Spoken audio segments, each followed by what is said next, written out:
Hi and welcome to my channel. My name is AJ and today I'm going to be reviewing Victoria Aveyard's King Cage. This is the third installment in her Red Queen series, so let's go ahead and get this started.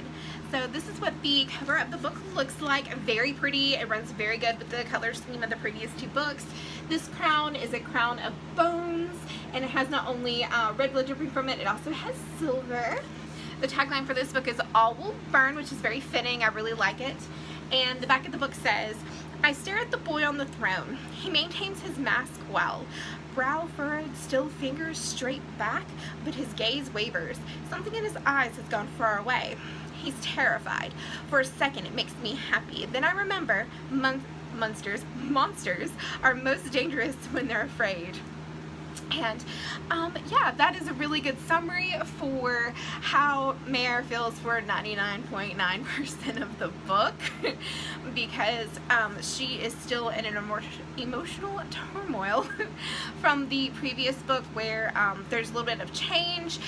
Unfortunately, we lost the character Shade, and then we have where she is now in Maven's very, very obsessive, dark, controlling grasp. And he has put her in a cage of his own making that makes her not only a bird that sings for him, but is also trapped and subjected to his moments where he has her brought from the cell to him and sharing the insights into his dark mind and how he's come to view her and their relationship and his relationship also with Cal. So we have that is a major chunk of the book. And the difference between this book and the previous two books is that you have 3 points of views now instead of just Mare's. You have Mare, who is 70% of the book, and then you have 15 for Evangeline and 15 for the character Cameron that we met in the last book. Now for Mare and the overall plot line, she is through a battle, she is able to escape. And we also see how she interacts back with the Scarlet Guard and all the different mixed silver and reds that they have found and are working with.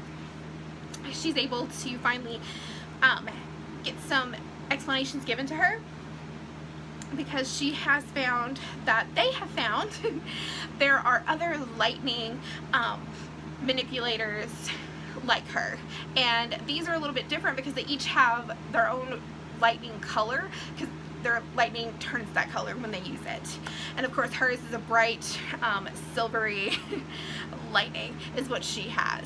So it's very interesting to see them interact, and also how she interacts with Cal and how she is still kind of like on the fence because of everything she's learned from being with Maven, and she has Maven's voice in her head, and so it is twisting how she's reacting with Cal and how she's trying to fight against knowing that what Mal was doing, not Mal, but Maven, I call him Mal for some stupid reason, Maven was doing to her. She's trying to fight back and push that out of her head, saying, hey, what Maven was said to me was the wrong thing.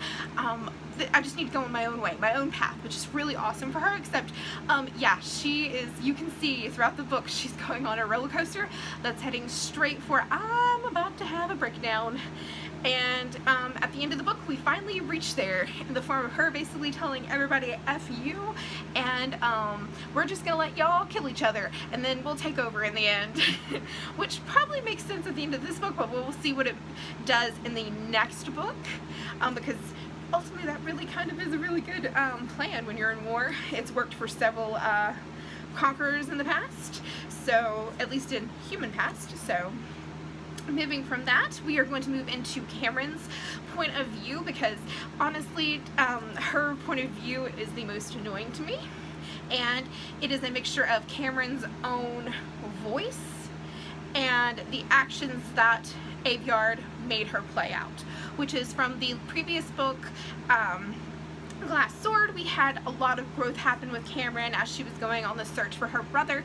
She's very stubborn, very strong-willed, very strong, very confident in her abilities and what she needs to do to try to find her brother. So we get the very happiness of her finding her brother alive, thank goodness, and you see how she is still that strong character all the way up to after the battle. After the battle, Cameron has this realization that they are going to try and make her the ultimate weapon, and she is not going to do this. She feels that it is wrong, and even though she doesn't have complete loyalty to Mare, she decides that she's going to bow out, take her brother and just bow out and just basically go hide until the whole war is over, or whatever comes, and she and her brother will deal with it when that happens. So, but the entire time you have her whining, like her whiny voice. That's the voice Aveyard gave her, and I'm thinking, oh my gosh, wow, you could have been such a great character. Your voice is so whiny to me. Just me personally, I felt that way. And then we have Evangeline, moving over to Evangeline's voice. We have where we figure some stuff out. That she was not let into absolutely everything that had happened up until right before the battle. Then she was let in, and we find out that the reason she doesn't like Mare, and well, a good chunk of the reason she doesn't like Mare is because during the first book, during the Quincestrial, Mare kind of burned her girlfriend. So we find out that Evangeline, I think, is bi, possibly, with a prominent preference for dating females, but I do not know that. She didn't make it abundantly clear or anything of that nature, so you don't really have that kind of clarification as to where in the LGBTQA plus community that she lies for it. But anyways, we find out that really a lot of her disdain for Mare is resulting from that particular event, that and the fact that at the time she didn't know that the Quincestrial was kind of rigged. So we have where she is now with her father and her mother and her brother and her family in the Rift, and they have after the battle, they have taken control of the Rift, and they have now announced themselves as a ruling family of the Rift. And her brother has taken her girlfriend as being his wife, so the two of them can be together, and he can be with whomever he chooses. And I'm thinking, well, that's not a smart plan, because she's a girl. She's not married. She does not take a stance. She's not open about her feelings or anything towards the family of her girlfriend. And I'm like, so, you know, what inevitably happens is, because with nobility, they tend to latch to other nobility for, like, you know, treaties and such, and merging a family so that they can keep like your hold on them.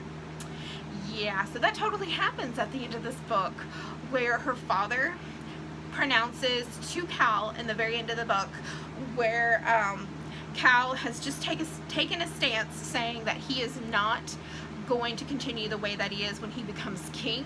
It is wrong what's happening to the Reds. It is wrong with how the Silvers are treating them, and we need to find a way to coexist in a better and more better way. And he wants to do this with Mare.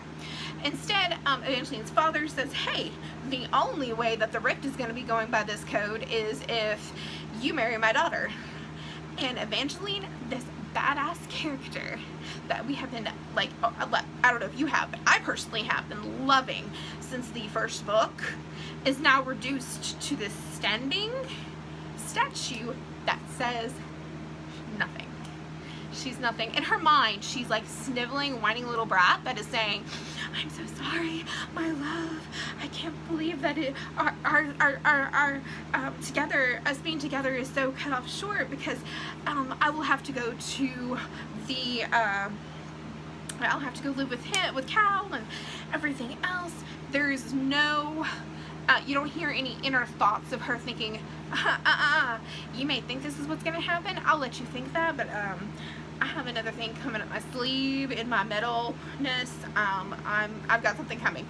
No, you get nothing. You get her basically whining to herself, which of course that is a first impression. We have no idea how Evangeline, if she has a voice in the next book, which that is really the biggest thing that is tying me to reading the next book, is to figure out one, what happens to my beloved Maven, and then two, what happens with Evangeline.